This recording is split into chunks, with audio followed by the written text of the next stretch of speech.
муҳимтарин хабару гузоришҳои рӯз барномаи иттилоотии пайғом манзури шумост. Ассалому алайкум.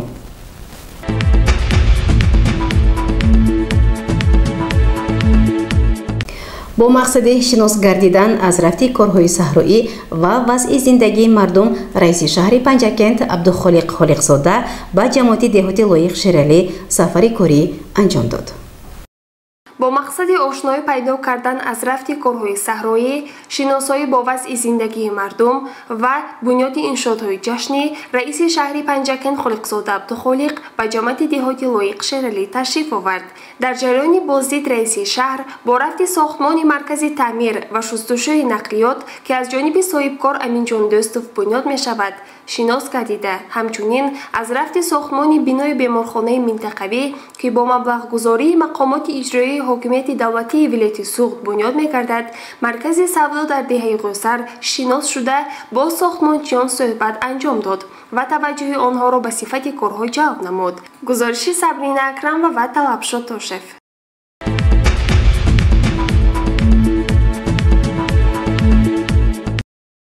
ҳамасола санаи 10 август ҳамчун рӯзи варзишгарон таҷлил карда мешавад. ба ин муносибат дар толори хурди мақомоти иҷроияи ҳокимияти давлатии шаҳри Панҷакент чорабинӣ доир гардид. идомаи ин мавзӯъ дар гузориши хабарнигорони мо.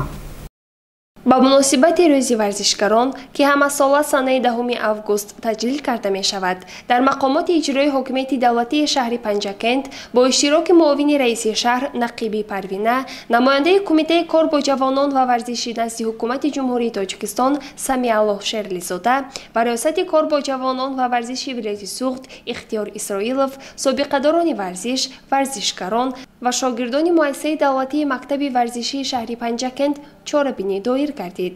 дар суханронии муовини раиси шаҳр ва намояндагони кумита ва риёсати кор бо ҷавонон ва варзиши ҷумҳурӣ ва вилоят аз ҷумла таъкид шуд ки рушди варзиш ба тарбияи ҷисмонӣ бештар ҷалб намудани сокинони мамлакат, хосан наврасону ҷавонон дар сиёсати иҷтимоии ҳукумати мамлакат ҷойгоҳи хосаро доро буда, дар ин замина иншооти гуногуни варзишӣ бунёд шуда ба шарафи ғолибияти онҳо дар мусобиқаҳои байналмилалӣ парчами Тоҷикистон барафрохта мешавад.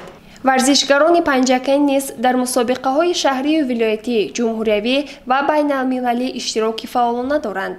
танҳо давоми нимсолаи аввал онҳо дар мусобиқаҳои ҷумҳуриявӣ ва вилоятӣ дар риштаҳои гуногуни варзиш соҳиби 10 нишони тилло ва 5 медали нуқра ва биринҷӣ гардиданд. машқҳои пагоҳирӯзӣ ба ҳукми анъана даромада, ҳоло дӯстдорони варзиш дар 14 майдончаҳои ҳозиразамони варзишӣ ва варзишгоҳҳои зиёди муассисаҳои таълимӣ ба машқу тамрин машғул буда, дар доираи омодагиҳо ба ҷашни 35-солагии истиқлолияти давлатии ҷумҳурии Тоҷикистон боз бунёди даҳҳо иншооти гуногуни варзишӣ пешбинӣ шудааст. дар мактаби варзишии шаҳр бошад 900 нафар наврасон аз рӯи 12 намуд ба таълиму машқ фаро гирифта шуданд. мураббии дастаи футболи Саразм Камолиддин Ҷорабоев низ варзишгаронро бо идашон шодбош гуфт. дар ҷанбасти чорабинӣ ба 3 нафар варзишгароне ки ба дастовардҳои назаррас ноил шуданд сипоснома ва тӯҳфаҳои хотиравии мақомоти иҷроии маҳаллии ҳокимияти давлатии шаҳр тақдим карда шуд. гузориши Сабрина Акрам ва Талабшод Тошев.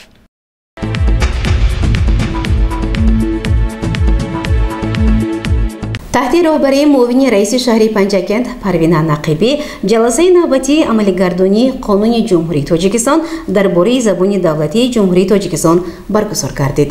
идомаи ин мавзӯъ дар гузориши дигари барнома мутаваҷҷеҳ бошед.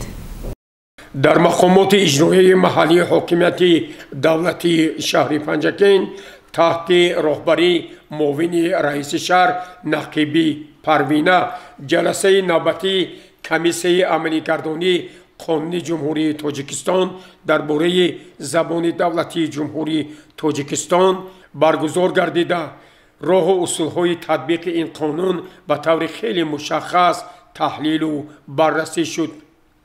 муовини раиси шаҳр Нақибӣ Парвина бори дигар дар бораи фаъолияти комиссияи амалигардонии Қонуни ҷумҳурии Тоҷикистон дар бораи забони давлатии ҷумҳурии Тоҷикистон маълумоти муфассал дод ва изҳор дошт ки бояд дар ин самт аз тарафи аъзои комиссия тадбирҳои мушаххас амалӣ гарданд.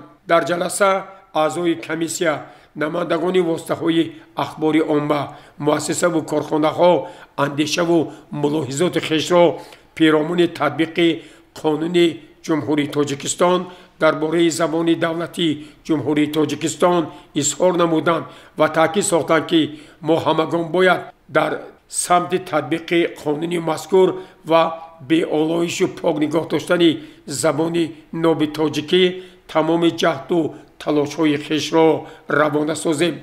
در خاتمه جلسه رئیس کمیسیه عملی سازی قانون جمهوری تاجیکستان در شهر پنجکین معاون رئیس شهر نقیبی پروینه در نزد اعضای کمیسیه دستور و وظیفه‌های مشخص گذاشت.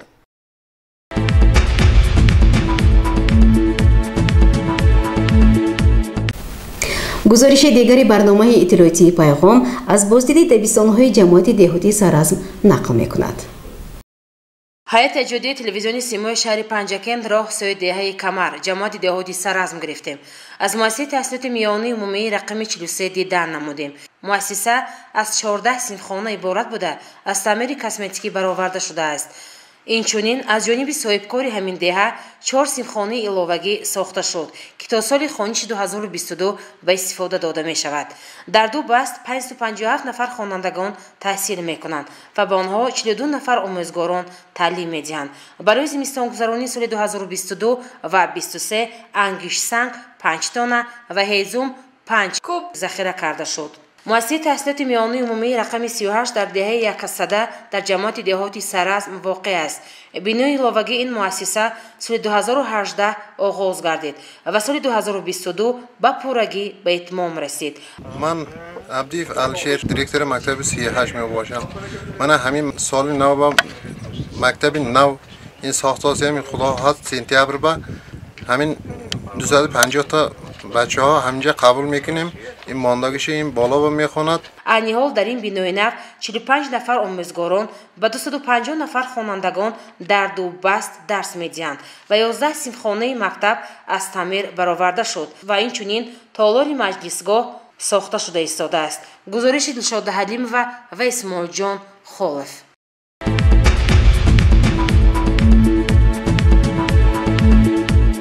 бинандагони азиз, ҳоло бошад ба як эълон таваҷҷӯҳ намоед. ташкилоти ҷамъияти занони шарқ дар шаҳри Панҷакент барои ишғоли вазифаи тренер-фасилитатор озмун эълон менамояд.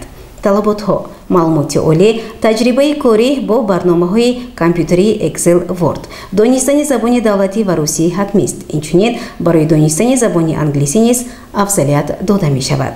дарки баланди масъулиятшиносӣ нисбат ба вазифаи худ, маҳорати баланди сухангӯӣ, яъне оратор. қабули ҳуҷҷатҳо то санаи 19 августи соли равон дар дафтари кории ташкилоти ҷамъияти занони шарқ воқеъ дар кӯчаи Саломиддин Шарофов бинои 9 доир мегардад. телефон барои маълумоти бештар 92 988 31 79. бори дигар рақами телефонро такрор мекунам 92 988 31 79.